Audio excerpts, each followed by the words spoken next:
Bien, buenas tardes Puerto Rico, saludos cordiales y bienvenidos a este evento que con tantas ansias esperan muchos. Hoy, jueves 30 de abril, son las 6 de la tarde, hora de Puerto Rico, 5 de la tarde allá en Medellín, Colombia, en toda Colombia. Y para mí es un placer extraordinario volver a compartir con ustedes en el día de hoy. Hoy tenemos un recurso extraordinario directamente desde Medellín, Colombia.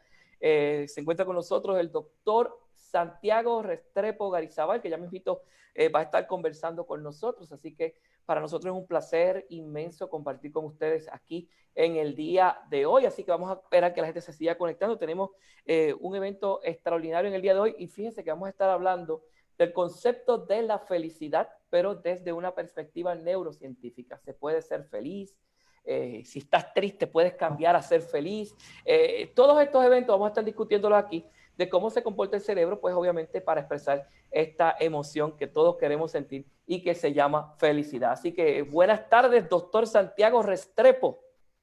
Hola, buenas tardes, mi gran amigo doctor Juan Martínez. ¿Cómo estás? Estamos bien, hermanito, y primero que todo, pues pedirte y darte las gracias por haber aceptado estar con nosotros aquí en este día hoy, un día extraordinario para compartir. Ayer estuviste compartiendo con los estudiantes de la maestría del programa graduado en educación y en el día de hoy, pues ya que bueno que estás aquí con nosotros para compartir tu conocimiento sobre muchas cosas. El doctor Santiago Restrepo es un especialista en neuroeducación, es una persona que está muy preparada, tiene un postdoctorado también en investigación y de eso vamos a estar conversando ya mismito, pero por el momento cuéntanos cómo está Medellín, cómo está respondiendo Medellín ante estos incidentes que estamos viendo, ¿verdad? Para el mundo entero, drásticos para el mundo entero, no solamente para ciertas regiones. Sí, sino la situación que estamos viviendo en todo el mundo es una situación atípica, es una situación pues, que nos cogió a todos de sorpresa, nos tomó a todos de sorpresa. Te cuento que acá particularmente en mi país y en mi ciudad estamos ya por 40 días de cuarentena, 40 días de encierro, O sea que está viviendo la cuarentena real. no, si no me falta sino caminar por el desierto, yo creo. Pero no te creas que aquí en Puerto Rico estamos igual, estamos en ese proceso. Y cuéntame, ¿cómo ves la situación? ¿Se ve una luz al final del túnel o todavía no se ve nada de eso? Bueno, yo espero no ver todavía la luz al final del túnel porque eso es como estar a punto de morirse uno. No, a ver, la situación en Colombia yo creo que, bueno, no somos ajenos a la situación mundial, a la curva epidemiológica que todos conocemos y que ya se ha dado en otros países, en muchos países, no somos ajenos a esa curva. Sin embargo, hasta ahora las cosas están controladas. Creo que tenemos como 5.000 y algo contagiados, 6.000 en todo el país y es un país de 50 millones más. Y Okay. creo que tenemos muertos, hay como cerca de 200 personas. Entonces la Ok. cosa ahora está controlada. Bueno, y específicamente la ciudad de Medellín, que es una ciudad de ¿cuántos millones de habitantes Medellín?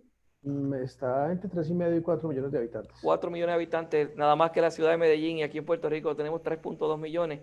Imagínate, la ciudad de Medellín estamos cerca de 4 millones de personas. ¿Cómo está la ciudad de Medellín con relación, verdad? La semana pasada tuvimos aquí al profesor Ardila desde Barranquilla. ¿Cómo está la ciudad de Medellín en términos de cómo se visualiza? La mayoría de la gente o sea, es culta. Medellín se caracteriza por ser tal vez la ciudad o de las ciudades más cultas de Colombia y un modelo para América, para Sudamérica. Entonces, el metro, por ejemplo, la gente tiende, no falta el que no, pero la mayoría de la gente tiende a respetar los espacios. A partir de ayer, de antier, se abrió nuevamente el comercio, solamente pues algunos sectores como el sector de la manufactura, el sector de la construcción.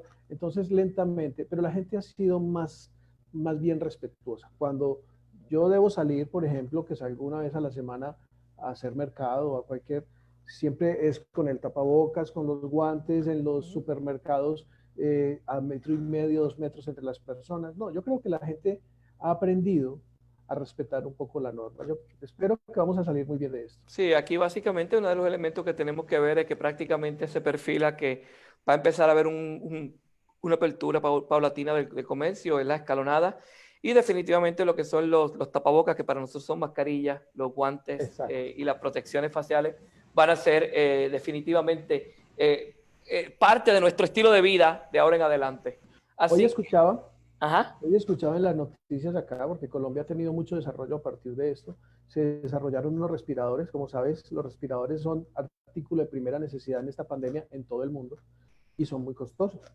Entonces las universidades acá diseñaron unos respiradores que valen menos de una quinta parte de lo que valen los respiradores y los están haciendo. Y hoy vi en las noticias que se inventaron un robot médico. Es decir, el médico desde su oficina, ya donde está, maneja por Wi-Fi el robot y el robot va, el androide este va y hace todo el examen al paciente sin estar en ningún momento en contacto. Yo vi eso, parecía ciencia ficción. Lo vi hoy en las noticias. Mira, lo interesante de lo que tú acabas de mencionar es de las cosas que están inventando.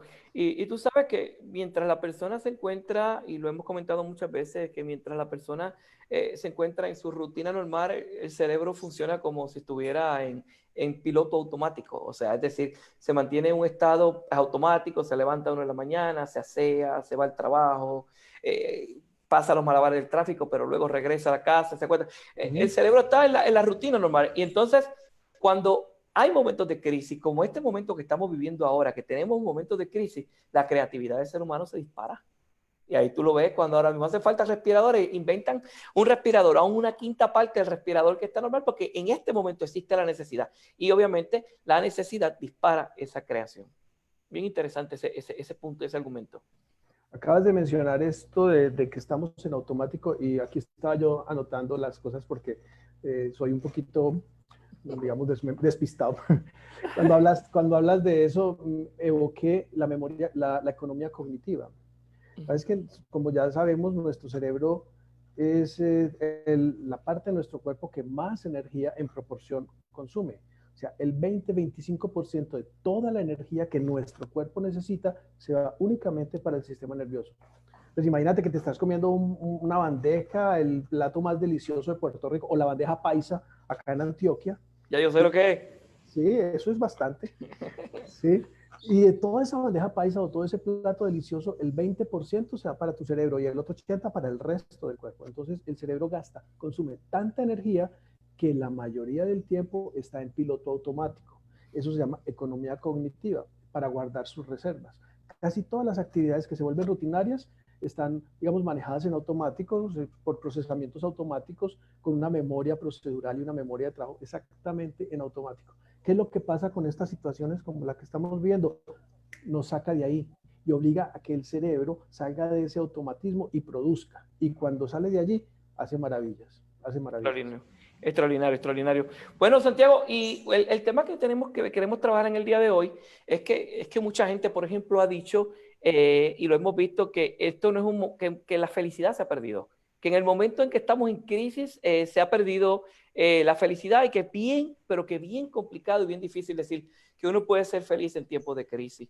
Así que para empezar, ese comentario de que uno no puede ser feliz en tiempos de crisis, que hay otras emociones que van a cubrir la posición que podría enfrentar la felicidad en tiempos de crisis. ¿Cuán cierto es?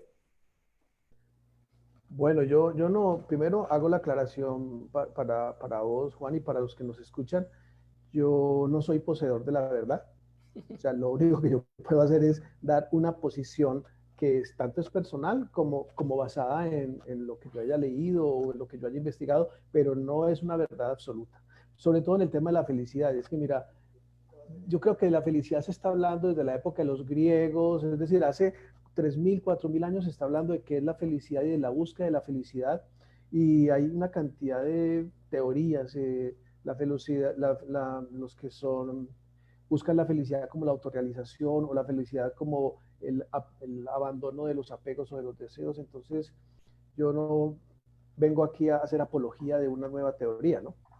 Bueno, sí, se habla mucho, por ejemplo, ahora en el concepto de la evolución que ha tenido el concepto de neurociencia cognitiva aplicada en todas las áreas del mundo, un área que siempre se ha estado desarrollando y que siempre se habla y que uno la escucha por ahí y hablan de neurofelicidad. Entonces, para una persona, por ejemplo, como nuestro público, que tenemos público popular de todas las áreas del conocimiento, o sea, cuando yo hablo de neurofelicidad, pues yo puedo imaginarme como que el Uf, una cerebro cosa toda enredada, toda el cerebro difícil. está contento. O sea que, primero, cómo se origina este concepto y a qué hace referencia cuando yo hablo? Te voy a hablar de neurofelicidad que yo podría estar esperando.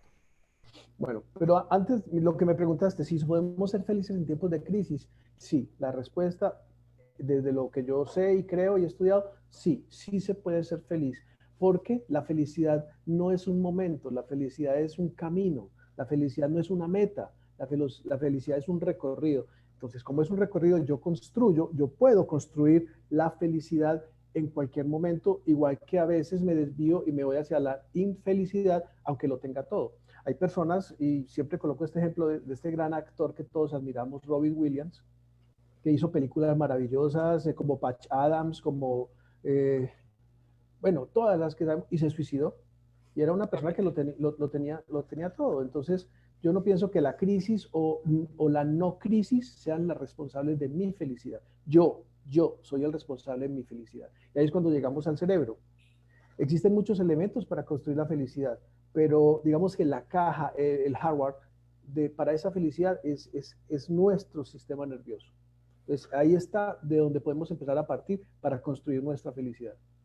Y la persona, por ejemplo, que escucha, como te mencionaba, hoy van a dar un taller de neurofelicidad y tú puedes ser feliz desde el cerebro. Cuando yo hablo de neurofelicidad, si yo tuviera que definirlo para que todo el mundo lo entienda, o sea, ¿qué significa neurofelicidad? Neurofelicidad, desde lo que yo he estudiado y lo que hemos definido, neurofelicidad es el aprovechamiento de todas aquellas estructuras o partes que tiene el cerebro y de toda la química que tiene el cerebro para que yo, como individuo, decida ser feliz. ¿Me Pues, hago entender? sí, sí, sí, sí. O sea que básicamente es la forma en que el cerebro se comporta ante los estímulos Ajá. que tenga para que entonces tú puedas expresar quizás la emoción de felicidad sobre cualquier otra emoción que pueda aflorar en ese momento. Claro, pero tiene que ser mi decisión, porque, por ejemplo, tú puedes tener una casa maravillosa con una piscina, una pileta, una piscina fantástica, y ahí está. Pero si decides no bañarte, pues ahí está, pero no te sirve para nada. El Ok. cerebro te da toda esa estructura, el cerebro te da todos, que ahorita vamos a mencionar unas partes muy, muy claves, pero si no decides utilizarlas, pues no sirve para nada. Es decir, es una decisión personal. Yo conozco gente profundamente feliz y viven en silla de ruedas. Es decir, han tenido lesión y tienen una apoplejía, una paraplegia, en fin, están en silla de ruedas y son más felices que algunos que lo tienen todo. Sí, Entonces, te hago una pregunta, porque por ejemplo se ha tratado de relacionar siempre ese concepto que tú estás mencionando, el concepto de relacionar quizás por ejemplo el éxito en la vida con la felicidad. Y obviamente el mundo está lleno de personas que, por ejemplo, 8 de cada 10 personas que dicen ser exitosas en la vida, no necesariamente han tenido una vida normal y tranquila, llena de cosas hermosas, sino que 8 de cada 10 personas que dicen ser exitosos en la vida han tenido que luchar y han tenido fracaso tras fracaso para entonces poder llegar y disfrutar de ese éxito. Porque el éxito lo define, ¿verdad?, cada persona de acuerdo a su medida de éxito. Pero entonces, no necesariamente podemos decir que cuando una persona es exitosa es feliz o cuando una persona es feliz es exitosa. sí, una persona exitosa es feliz y creo que eso no se puede discutir. La persona exitosa es feliz, pero entonces tenemos que entrar a definir qué es el éxito. Ok. Porque el éxito puede ser, para algunos puede ser dinero. Ahí hay un problema y es con la sociedad de consumo actual.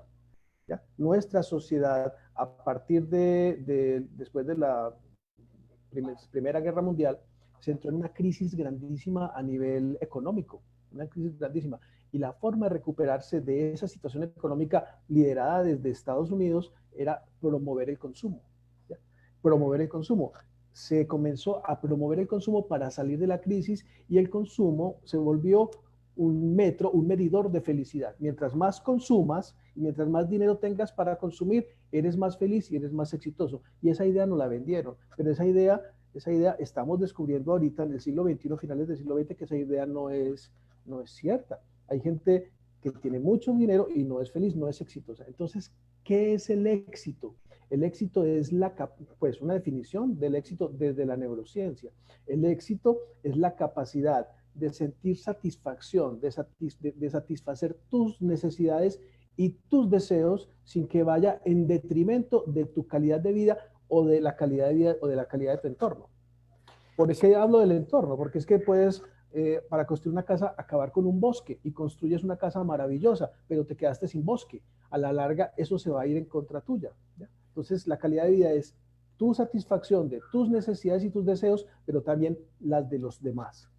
O sea, qué interesante el punto que estás trayendo, porque a veces el concepto ese mismo de éxito en particular, si tú no lo miras desde esa perspectiva neurocientífica que tú estás trayendo, mucha gente, y es cómico ver esto, porque mucha gente, tú ves a gente por ahí que viven en los lugares más exclusivos, que utilizan quizás los vehículos, unos vehículos extraordinarios y realmente uno piensa, wow, qué estilo de vida lleva esta persona, pero no necesariamente la persona es feliz. O sea, no hay una relación directa entre el estilo de vida y la felicidad. No, no. Hay unos elementos que sí son básicos y comunes para los seres humanos en general como especie, ¿no? Los seres humanos como especie tenemos unas necesidades fundamentales para poder vivir en felicidad. Algunas de ellas son, además de la alimentación, porque usted no puede ser feliz si no tiene el estómago lleno, es decir, hay una relación directa entre el hambre y los problemas intestinales y estomacales con la felicidad. Todos sabemos que está descubierto que la parte del sistema digestivo hay neuronas y que ese es como un segundo cerebro, ¿no? Entonces, cuando hay hambre, la felicidad sale corriendo. Ahí no hay más. Otras cosas, un espacio para vivir. Los seres humanos necesitamos un espacio para vivir, no un castillo, no una mansión, pero sí un espacio digno para vivir. Entonces, más allá de eso, para yo poder ser feliz como ser humano, para vivir en felicidad, necesito dos cosas. Necesito socializar afectiva y efectivamente. ¿Eso qué significa? Estar en contacto con otras personas que reconozcan que yo valgo mucho, que reconozcan mis valores. ¿Qué pasa con algunas de estas personas ricas de mucho dinero que aparentemente son felices, que son solas o que se rodean de personas que simplemente les adulan? Entonces son infelices porque no tienen ese componente social que es tan importante. Mira, bien interesante lo que estás comentando y el hecho, por ejemplo, de que aunque hoy en día los últimos quizás 20 años para acá, las investigaciones en cómo se comporta el cerebro ante ciertas situaciones han aumentado exponencialmente. O sea, tenemos una facilidad y principalmente porque tenemos la capacidad de observarlo, quizás ahora con unos instrumentos mucho más modernos que lo que había antes y nos está dando mucha información de cómo se comporta ese cerebro ante diferentes estímulos. Pero hiciste un hincapié en términos de las necesidades y yo creo que, por ejemplo, todavía hoy en día se enseña en los cursos de desarrollo y crecimiento de desarrollo humano, por ejemplo, una teoría como es la teoría de Abraham Maslow, que es la teoría de la jerarquía de necesidades, y está básicamente los conceptos que tenemos hoy en día en neurociencia, muchos de ellos vienen a confirmar precisamente toda esa teoría. Y, por ejemplo, la teoría de jerarquía de Maslow, que te establece que ese ser humano primero tiene que satisfacer sus necesidades fisiológicas.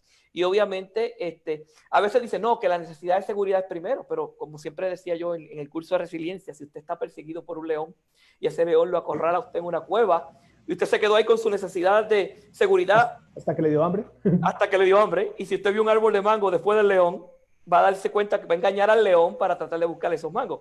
Entonces, al final de esa jerarquía que se va llevando de cómo se va cubriendo esa necesidad, se encuentra la autorrealización, que es básicamente cuando el ser humano se siente, y podríamos dar el sinónimo de que está en una etapa probablemente de entera felicidad. ¿Qué factores? Hablando de esos factores que nos ibas a mencionar. Sí, Dame un bueno. segundo. Primero que todo, quiero darte saludos desde México. Lupita, te manda un abrazo desde Ah, México. La un doctora abrazo para el doctor Lupe Graus. Sí, doctora Lupi Graus, un abrazo desde acá de Puerto Rico. Y tenemos también con nosotros a la doctora Maggie Crespo de acá de Puerto Rico también. Se encuentra con nosotros el doctor Bernardo Roque, uno de los mejores psicólogos que tenemos aquí en el país. Y no es porque sea el mío, sino porque sabe mucho. Y tenemos también a la doctora Waleska, que está con nosotros. Y aquí hay un comentario de una profesora que se llama Ciara Balseiro y dice: pero a veces hay personas exitosas profesionalmente, pero personalmente no son felices. ¿A qué se deberá esto? Y dice, a veces me pongo a pensar sobre personas que conozco que tienen hijos sanos. Son personas con una buena salud, tienen un estilo de vida bueno y una buena profesión, pero son infelices.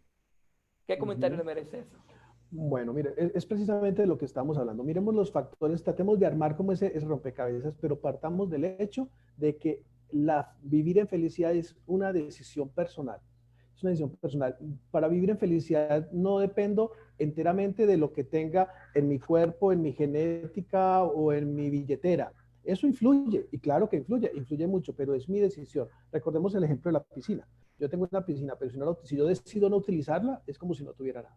Eso Entonces, es ¿qué elementos necesito yo para poder construir, para poder tener como todo el andamiaje y tomar esa decisión? Primero, debo tener satisfechas las necesidades básicas. Yo creo que Maslow, a pesar de que habló de su teoría por allá en los 70, sigue siendo vigente. Claro, hay que actualizarlo, pero sigue siendo vigente para la mayoría de las personas. No estoy hablando de una Teresa de Calcuta ni de un Gandhi o personajes pues que digamos se salen del común.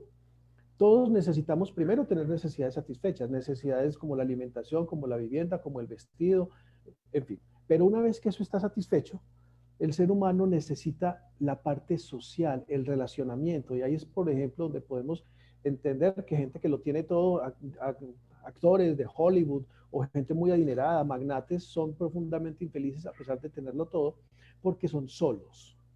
Y vemos personas que tal vez tienen necesidades, tal vez tengan deudas, pero tienen un núcleo familiar o un grupo de amigos que lo cobija y lo rodea y son muy felices a pesar de no tenerlo nada, de tener poco. Pero también hay unos elementos. Dime, dime. adelante. Sí, no, no, básicamente es que la gente está comentando y aportando sobre lo que tú estás diciendo. Tenemos una persona, Alessandra Villar, desde Tejupilco, en México. Perdóname si no lo dije mal. No, Tejupilco, un hermoso, he estado en Tejupilco varias veces, es Eh, hermoso Tejupilco. Dice, el ser humano al escuchar o pensar en la palabra éxito, de inmediato nos viene a la mente dinero, automóviles, viajes, buen trabajo, etcétera. El éxito se entiende por alcanzar la excelencia en las principales áreas de la vida. En un libro llamado 50 secretos para alcanzar el éxito decía, el éxito está hecho de verbos, acción, movimiento. No es un lugar de destino, es el proceso, el desarrollo. Interesante por demás ese comentario. O sea que en cierta manera, en respuesta a lo que mencionamos, se decía, dice la profesora Balseiro, que la felicidad entonces se puede ver como algo individual. La felicidad es una decisión individual y depende de factores individuales y personales en lo particular. Tiene unas bases comunes que las que ya hemos hablado, pero es individual. Hay personas que son felices teniendo hijos y estando en su familia y otros son felices como tú y yo viajando y dando conferencias en todas partes, así no nos paguen a veces, ¿no? O sea, a veces o casi siempre, pero somos felices cuando salimos. Entonces la felicidad forma parte de la personalidad del individuo. Pero yo quiero decir dos cosas. Para que toda esa felicidad, para poder caminar y construir en felicidad, necesitamos el relacionamiento, necesitamos necesidades básicas satisfechas, pero necesitamos unas estructuras cerebrales que sean funcionales. Hay un sistema dentro de nuestro cerebro, hay unas estructuras, un sistema que se conoce precisamente con el nombre sistema de recompensas. Así se conoce. Y ese sistema de recompensas tiene dos áreas fundamentales dentro de nuestro cerebro, que voy a decir los nombres porque, bueno, tienen nombre, se pueden Adelante. ver, están allí, Claro. núcleo accumbens y área tegmental ventral. Esas dos estructuras forman parte de un sistema de recompensas. Esas dos estructuras pequeñitas que están en nuestro cerebro son las responsables de que seamos capaces de sentir placer. Somos capaces de sentir placer, el placer frente a leer un libro o frente a estar con la persona que amamos o frente a un paisaje. Ya el placer como cada uno lo ha definido, pero sin esas estructuras simplemente no seríamos capaces de sentir placer. La buena noticia es que todos los seres humanos nacemos con esas estructuras. Esas estructuras están ahí. Esas estructuras difícilmente se pierden. Y además se unen como en un puente por donde pasa la famosa y conocida dopamina. Ok. Entonces, si tenemos esa estructura y tenemos unos químicos que ahorita te diré cuáles son, tenemos los elementos desde el cerebro para ser felices. O sea que la estructura cerebral la tenemos todos. Si Entonces, toda la gente es sana. ¿de qué depende? O sea, yo tengo la estructura en el cerebro, tú la tienes, el que nos está escuchando la tiene. De hecho, saludos para la doctora Clara Luz Silvestre, excelente cardióloga de los Estados Unidos. También Juan Ojeda, excelente profesor, desde Cógedes, Venezuela. Macundo Bravo, saludos. Santiago. Así Saludos. que básicamente estaba escuchando Latinoamérica entera, así que tenemos a Arturo González directamente desde allá, desde México, y a mi gran amigo Cristian Bravo, presidente de Neuroboricuas, una organización extraordinaria aquí en Puerto Rico. Así que la pregunta es esa, o sea, tú acabas de decir que en el cerebro tenemos las estructuras necesarias para ser feliz. Si todo el mundo las tiene, ¿por qué hay algunas personas que se nos sale por los poros la felicidad y hay otras personas que hay que ni empujado, ni a cantazos se sonríen y demuestran algún elemento de felicidad? Bueno, es tener la piscina y decidir entrar o no entrar a la piscina. O sea, todos tenemos la piscina, pero no todo el mundo quiere entrar a la piscina. Y hay gente que se queja de calor todo el día con la piscina al lado y se queja de calor y la tiene, simplemente tiene que tomar la decisión. Ese libro que decías ahora, ese libro tiene mucha razón Sí, en el libro que parte. mencionó la licenciada Alexandra desde México. Sí, yo lo leí y creo que tiene elementos muy importantes, aunque hay otros que hay que leerlos pues con cuidado. Pero la felicidad es acción, es un camino. Los caminos no sirven si usted no camina. O sea, un camino y usted se queda quieto, el camino no existe. El camino existe en la medida en que usted toma la decisión de caminar por él. Entonces, sí, tenemos las estructuras. Tenemos un núcleo accumbens, tenemos un área tegmental ventral, tenemos un sistema emocional fascinante. Yo escuché que ayer hablabas con la doctora Belinda, creo que fue ayer, hablaban Sí. de las emociones. Y tenemos un sistema emocional que este investigador Paul Ekman hablaba de las 6 emociones básicas: la tristeza, la alegría, el miedo, la ira, en fin, todas estas emociones nos ayudan para sobrevivir. Y entre esas emociones está la alegría ¿Qué relación puede y está tener?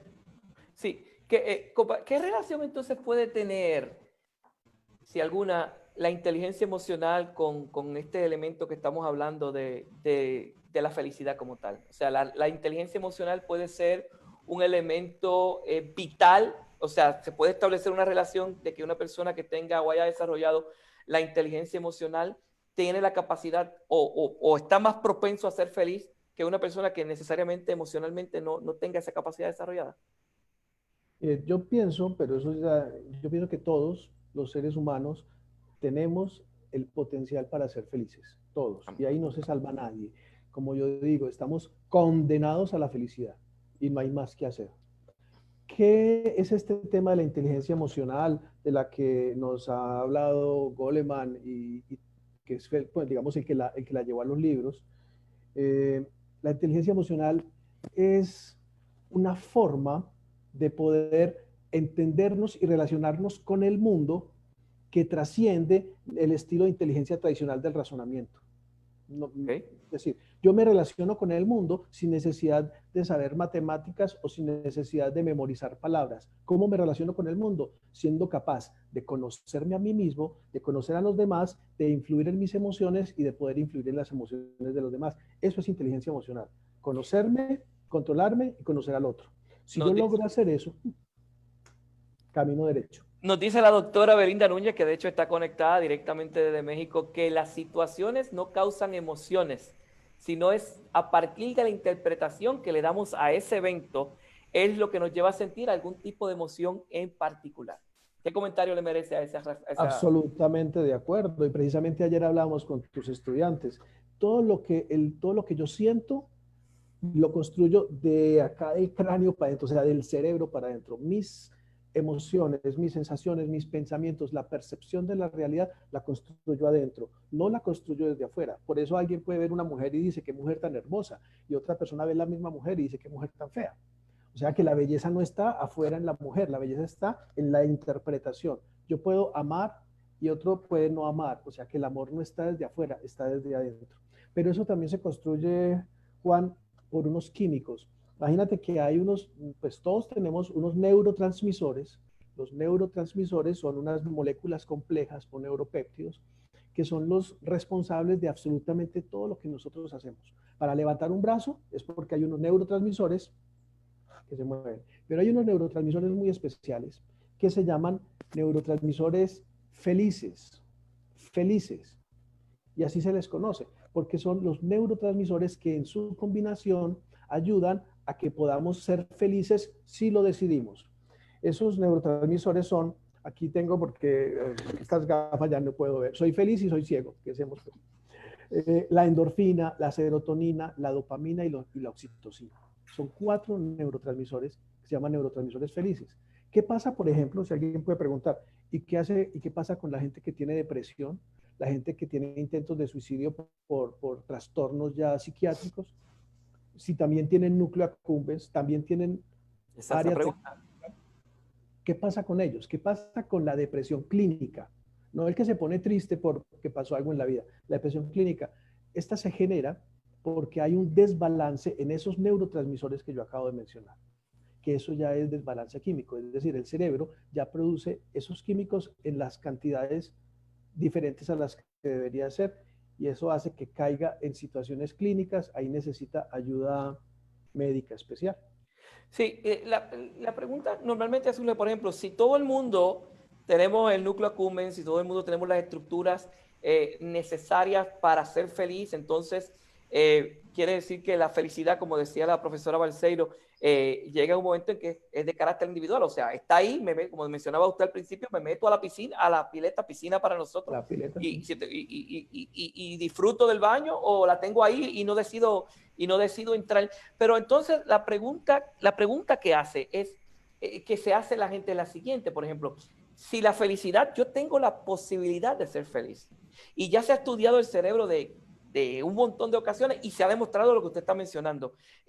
¿Existe ya algún tipo de ejercicio, algún tipo de terapia, algún tipo de elemento que yo como individuo pueda hacer para decir, si yo tengo la capacidad de ser feliz, entonces cómo yo puedo desarrollar, cultivar? Es así como la resiliencia, o sea, tú quieres ser resiliente, hay unos pasos para ser resiliente, tú quieres desarrollar la inteligencia emocional, tienes unos pasos para desarrollar la inteligencia emocional. ¿Existe alguna estrategia que usted como experto en el área pueda decirle al público, mira, si tú quieres ser feliz, esto es un buen camino para ir? ¿Qué se ha visualizado? No, mire, no, pues yo, hasta donde yo he estudiado y hasta donde yo sé, no existe una receta. O sea, si hubiese una receta para la felicidad, si yo tuviera la receta, mejor dicho, sería millonario. Exacto. No, no existe una receta, pero sí existen condiciones. Miren, hasta el momento, y lo que estamos hablando en este espacio, es la felicidad del cerebro, desde el neuroquímico. Pero el ser humano no es tan simple, pues diciendo simple, no es únicamente biología, no es únicamente biología. Eso que usted menciona, la decisión de que yo entre a la piscina o no entre a la piscina realmente no es enteramente mía. Tiene mucho que ver como a mí me han educado, con la formación y con el entorno social. Yo pienso que si queremos generar espacios, sociedades felices, culturas felices, tenemos que empezar a generar ambientes familiares donde se provea a ese niño, a esa persona que está surgiendo, espacios de seguridad, espacios de felicidad. ¿Cuáles? Rutinas saludables, porque el ser humano necesita la rutina para poder sentirse seguro, relaciones sociales afectivas, esquemas adaptativos tempranos, sensación de afecto, necesidades cubiertas, con toda esa cantidad de situaciones, ese niño a medida que va creciendo puede decidir entrar a la piscina. Pero ¿cómo podemos pedirle a un adulto que cuando el niño fue golpeado, que fue abandonado por los padres, que fue acosado, es decir, que tuvo todo en contra, ¿cómo puedo yo pedirle que vea el mundo con ojos de felicidad? No le puedo pedirlo porque no vivió con eso, salvo algunas excepciones, porque hay excepciones. Es decir, somos el resultado, nuestro presente es el resultado de la suma de experiencias del pasado también. O sea, no Y somos también, simplemente dopamina, no somos únicamente dopamina, somos mucho más sí, que eso. mira, interesante, por ejemplo, tenemos la doctora Maggie Crespo que nos habla de que los pacientes, por ejemplo, de esclerosis múltiple, también son pacientes que pasan por estos cambios químicos en mayor grado y también, pues, por ejemplo, pueden tener una expresión que no necesariamente es de felicidad, pero no es controlable por ello, simplemente es un caso ya patológico que puede provocar este descontrol de esas 4 neurotransmisores de la felicidad, como usted ha descrito aquí en el elemento que estamos hablando.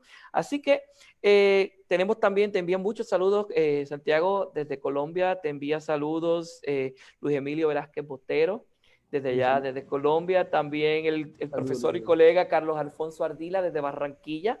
Carlos, Así un que abrazo. tenemos mucha gente, tu querido hermano Nacho Restrepo te está enviando saludos también. Desde Así Miami. que, sí.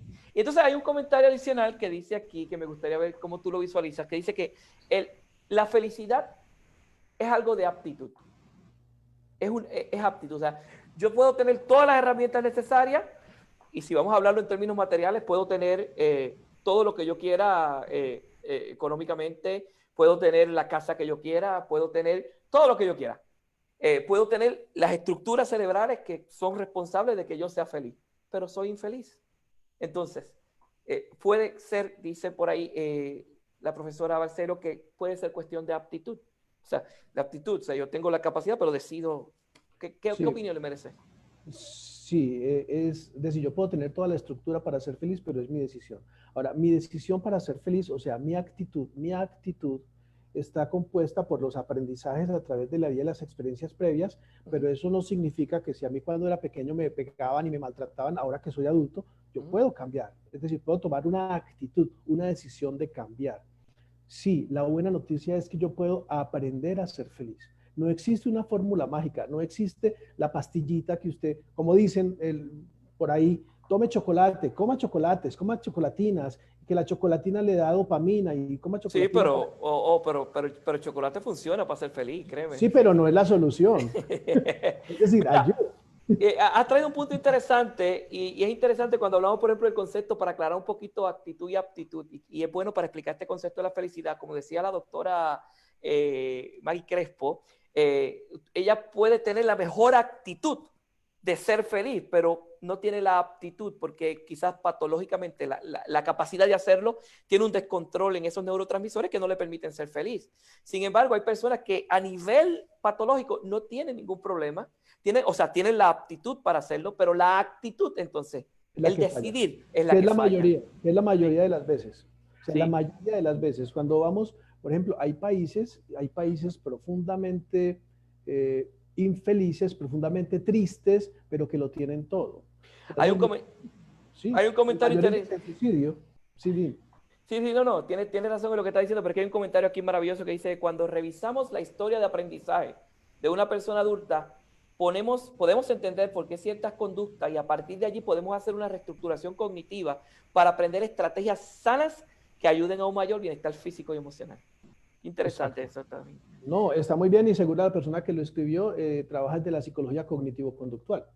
¿Ya? Totalmente. Y hay otra corriente psicológica nueva que está surgiendo, que es la psicología positiva, donde pues saludo a mi amiga la doctora Leticia Carreño Saucedo, que, de México, que es una investigadora poderosa en temas de psicología positiva. La psicología positiva habla de que nosotros, los seres humanos, somos responsables de nuestras acciones y que podemos no modificar las emociones, pero sí decidir cómo respondemos frente a esas emociones. ¿Ya? Totalmente. Existe esa terapia de reestructuración cognitiva que toma unas ideas irracionales, ideas maladaptativas, y las podemos reescribirlas para generar actitudes frente a eso. Yo quisiera, por ejemplo, si bien no son píldoras, no es una receta, sí hay algunos comportamientos que pueden ayudar a que podamos vivir en felicidad más fácil. Y son simples, son Pues gratis. interesante. Y de hecho, Migdalia más nos comenta que aunque ella no es experta, ella dice que no es experta, pero en esto de la felicidad todos somos expertos. Así que bienvenida. Dice, pero tiene un comentario muy interesante que dice, ella piensa que como el amor, la felicidad es una decisión. Entonces, volvemos a la pregunta, ahora que tú vas a presentar esos puntos. O sea, si tú estás en la calle y se te acerca alguien de la calle, porque, por ejemplo, si tú vas, alguien se te acerca a la calle y tú le dices, y yo le pregunto, ¿qué tengo que hacer para ser feliz? Y tú le dices que trabaje con el núcleo Accumen, y que vaya con la región Torso Beltrán, no te va a entender. O sea, si yo llego donde ti sin ningún conocimiento y le digo, mi querido doctor Santiago Restrepo, ¿qué recomendaciones usted me hace para que yo pueda ser feliz? ¿Qué comentario le merece? Pues le Esa, recomiendo que esa, vaya, esa, esa no estaba en el libreto. no, le digo, vaya donde la doctora Crespo, que ella, no, a ver, primero, ¿qué le diría yo? Sentémonos a hablar, o sea, ¿qué es lo que primero hay que definir, hay que encontrar con esa persona? Bueno, ¿qué es felicidad para usted? Recuerda lo que empezamos hablando ahora, hace un rato, o sea, la felicidad no es igual para todos, o lo que la felicidad representa no es lo mismo para todos. Hay gente que es feliz en su casa y hay gente que es feliz en la calle. Eso tiene que ver con unas características que se llaman temperamento. El ser humano tiene una personalidad. Cada sujeto, cada uno de nosotros tiene una personalidad. ¿Qué entendemos por personalidad? La forma de yo ser, sentirme y comportarme frente a las situaciones. Y la personalidad se compone de dos elementos, temperamento y carácter. El temperamento es aquel en el que yo nazco, es heredado. Por ahí dicen, de like father, like son, de tal palo, tal astilla, tal padre, tal hijo. Eso es verdad, porque yo heredo la forma de ser de mis padres, pero también aprendo la forma de ser de mi familia, mis amigos, mis compañeros de escuela. Entonces, me sentaría con esa persona. Primero, definamos qué es felicidad para usted. Que yo quiero que tener dinero, muy bien, pero ¿para qué? ¿Es para qué? ¿Para qué quiere tener dinero? Porque el dinero no le va a hacer feliz. Es lo que pueda conseguir con ese dinero. O sea, hay que hablar, encontrar ese detalle que es felicidad última para usted. Después de que ya sabemos eso, ahí sí podemos empezar a ayudarle a generar esas actitudes hacia la felicidad. Hay unos elementos muy claros, doctor, que sí pueden ayudar porque son fisiológicamente comunes para todos nosotros. Sí, y básicamente, por ejemplo, usted como psicólogo y varios psicólogos que nos están escuchando, ese es el día a día, o sea, de su trabajo, literalmente, cuando usted es un psicólogo clínico, que usted recibe un paciente de primera intención, ese paciente puede tener un nivel de depresión, puede tener un nivel de cualquier elemento que esté afectado a nivel psicológico, pero en esencia, la meta es hacer que esa persona vuelva a ser feliz otra vez, que le coja el saborcito a la vida. Y que pueda quizás acomodar toda esa estructura o todos esos pensamientos para que vea la vida de una perspectiva distinta. Yo creo que todos los, pues yo no trabajo en la psicología, yo hace muchísimos años estoy con la neurología y neurociencia, pero sí creo que todos las demandas, las consultas desde psicología, todas se pueden llevar a un común denominador y tiene que ver con felicidad. Cualquier queja psicológica que se presente tiene un común denominador. No me siento bien por, no me siento feliz por esto o aquello. Entonces, si llegamos al quid, ¿usted realmente qué quiere de la vida? ¿Qué quiere? Punto. Hacia allá caminamos, mejor dicho. ¿Qué Tienes necesita? ahí. Ajá. Sigue. Bueno, nada, tienes un saludo ahí. Saludos a mi amigo Santiago Restrepo, que me ha enseñado que la felicidad es hasta en la más mínima cosa que hacemos. Saludos de Cisnero, Antioquia. Edwin, te está escribiendo desde Antioquia. Así que, Daniel Upegui. bueno, pues entonces, fíjate que en este tema que hemos estado tratando en el día de hoy, es un tema muy necesario en la situación, en la crisis actual que estamos viviendo, porque la mayor parte de la gente, obviamente en el día de hoy, cuando son afectadas por una crisis que crea sentimiento de impotencia, que crea sentimiento de no poder hacer nada, y rápido, automáticamente, trazan como una relación positiva entre la crisis y el nivel de infelicidad. ¿Infidelidad? Infelicidad. Mira, déjame no hablar de eso que. Y por ahí está mi amada. Saludos, Dorisa, de República Dominicana. Se encuentra por... Eso es un lapsus linguis, olvídalo. No. Lo que pasa es que ella está verificando, que yo le dije que iba a estar desconectado por una hora y está verificando a ver si de verdad que estoy conectado. Bueno, de todas maneras te decía eso. O sea, la gente relaciona, ok, crisis, infelicidad. O sea, momento de dolor, infelicidad. Situación difícil, complicada, infelicidad. Entonces, la realidad es esa. O sea, siempre que hay una crisis, tiene que haber infelicidad. No, crisis no significa, no es sinónimo ni es directamente proporcional con la infidelidad. Con la infelicidad, ya me pegaste. Pero que... infelicidad. Con la infelicidad, no. Crisis, entendamos la crisis, creo que lo hablaron incluso ustedes en otros espacios.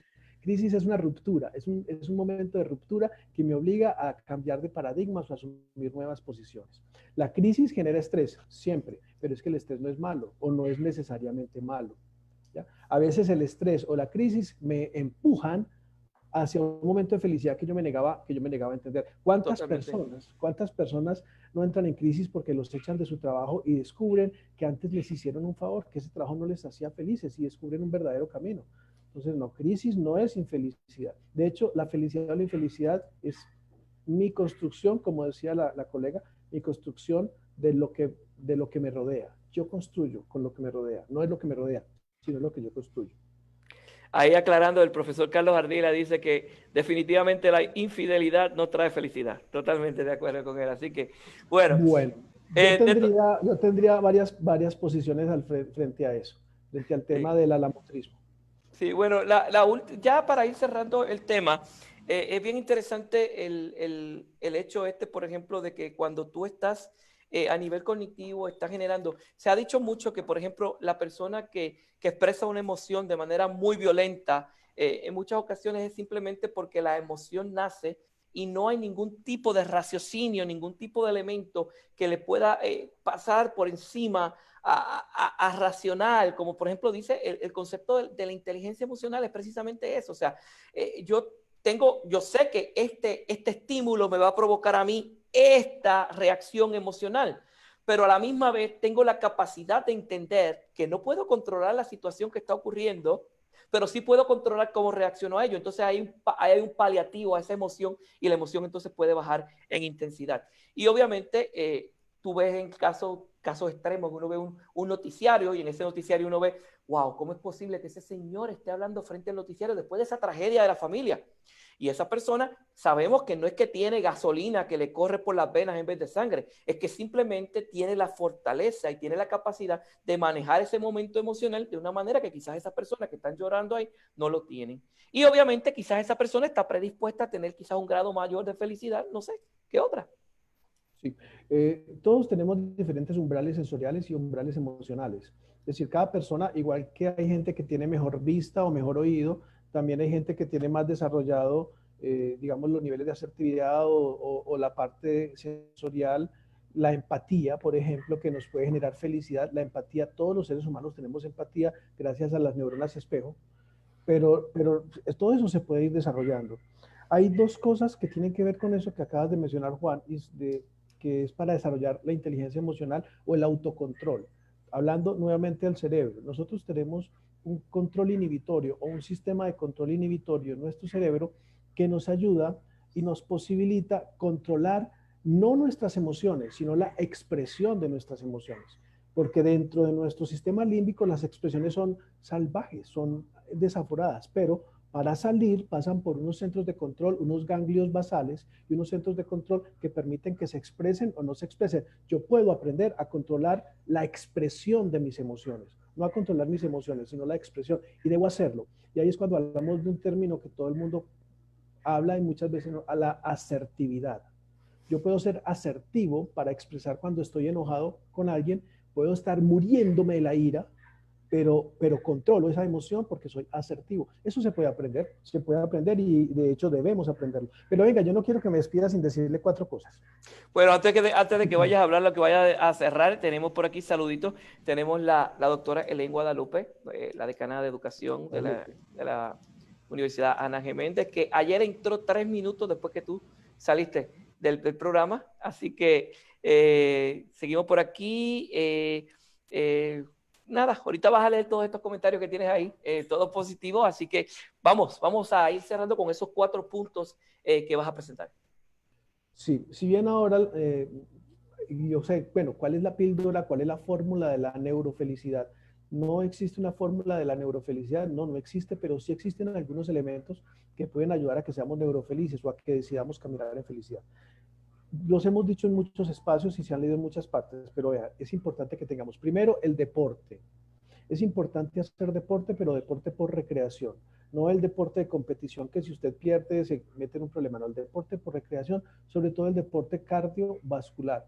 Tener unos 30, 40 minutos diarios de deporte de cardio ayuda y facilita que todas esas neuroestructuras funcionen. ¿Por qué? Cuando usted hace deporte, el músculo cardíaco empieza a trabajar, eso hace que llegue más sangre a su cerebro con más oxígeno, con más alimento, se produzcan más dopamina de todos estos neurotransmisores y pueda haber mayor posibilidad de felicidad. Entonces, el deporte es importante. No haga deporte para sacar cuadritos, músculos, no, haga deporte para ser más feliz. Te voy a Hágalo. interrumpir ahí después de esa primera porque precisamente Daniela Valencia nos está preguntando que cuáles son esos comportamientos que se iban a mencionar para propender a caminar la felicidad. Así que ya tenemos el primero, hacer deporte. ¿Qué más? Hacer deporte y no digamos que porque estamos en cuarentena no podemos. Yo me bajé unas apps maravillosas gratis de internet y todos los días hago el deporte acá frente a mi televisor. Otra, otro tip es el sueño, dormir. Hay que tomar la rutina de dormir el tiempo necesario, 7, 8, 9 horas diarias. Es fundamental dormir. Y es fundamental que el sueño te permita tener al menos 3 ciclos de sueño profundo. Es decir, no deben ser menos de 6 horas. O sea, 6, 7, 8 horas es la media. Hay gente que puede estar por fuera, pero la mayoría. ¿Por qué esas? Sí, yo sé que usted es de los que duerme muy poquito, mi querido doctor. Pero tú también, tú estás en la misma, ¿eh? Eso es. Estás predicando la moral en calzoncillo, papá. Sí. No, no, no, 6 horas trato de está bien, dormir. pero 6 horas, 6 horas, 6 horas. 6 horas está bien. Está Pero bien. ¿por qué es eso? Es porque más o menos cada hora y media o 2 horas entramos en una cosa que se llama sueño profundo o fase REM, la fase más profunda. Miren lo que pasa cuando hay fase REM. Cuando estamos en el sueño más profundo, se activa nuestra glándula pineal, la glándula pineal que la tenemos en el centro del cerebro, una glándula maravillosa que después hablaríamos de esto. ¿Qué es lo que hace esa glándula pineal? Entre muchas otras cosas, libera melatonina. Y al liberar melatonina únicamente en la fase profunda del sueño, se comienza a regenerar todo nuestro cuerpo, todas nuestras células, toda nuestra piel y podemos generar estructuras de felicidad. Entonces van dos, deporte, sueño reparador, al menos 6 horas. Tercero, la alimentación. La alimentación es fundamental y saben que lo mejor para la felicidad generalmente es lo más barato. La soya, las proteínas, los quesos, las carnes blancas, el pescado, en La fin. bandeja paisa, No, ahí sí pierdo yo, pues ahí sí pierdo. porque la bandeja paisa también tiene, no, no se puede. No, eso no es lo mejor para la felicidad. Eso queda uno contento, pero con ganas de dormir el resto de la tarde. Ok. Pues Adelante. la alimentación rica en soya, por ejemplo, maní, cacahuete, todas esos elementos eh, liberan dopamina. Tercero, el ejercicio mental. Ejercicio mental puede ser leer un libro, estudiar, hacer crucigramas, jugar cosas que te exijan, porque cuando haces ejercicio mental se generan sinapsis, nuevas conexiones, nuevas vías en nuestro cerebro que nos permiten salir más rápido y generar también más de estos químicos. Romper la rutina, hacer cosas diferentes. La rutina es importante dentro de las cosas que son rutinarias, pero busque por lo menos cada 8 días hacer algo diferente, ir a una parte diferente, pasear, no sé. Y por último, dime, Juan. No, no, hay un comentario de parte del público que está conectado, de Macundo Bravo, creo que es de Venezuela, nos dice que el concepto más que hacer deporte, se debe mencionar, el término correcto es actividad física, Sí, porque si gracias. hablamos de deporte, bueno, pues mucha gente no lo hace, pero si le habla de actividad física, sí, así que muchas gracias por aclarar Muchas el gracias. término. Sí, así Sí, que, muchas ¿cuál gracias. es el último? Te Cuéntanos voy el a último. cambiar. Y el último es la meditación o la respiración. Y cuando yo hablo de meditación, no estoy hablando de hacer posiciones de yoga donde uno se encarama el pie por acá y no. Hablo de simple, lo que muchos ahora conocen con el término de mindfulness, que está tan de moda, el mindfulness, hacer tai chi, esa, o simplemente quedarse quieto durante 10 minutos, sentado o acostado, respirar lenta y profundamente. El solo hecho de hacer respiración lenta y profunda, sentarse en el aquí y en el ahora, genera cambios importantes a nivel de la química del cerebro y nos ayuda a ser felices. Ese asunto Deporte no, actividad física, ajá, sueño, ajá. alimentación, ejercicio mental, rutina y la meditación.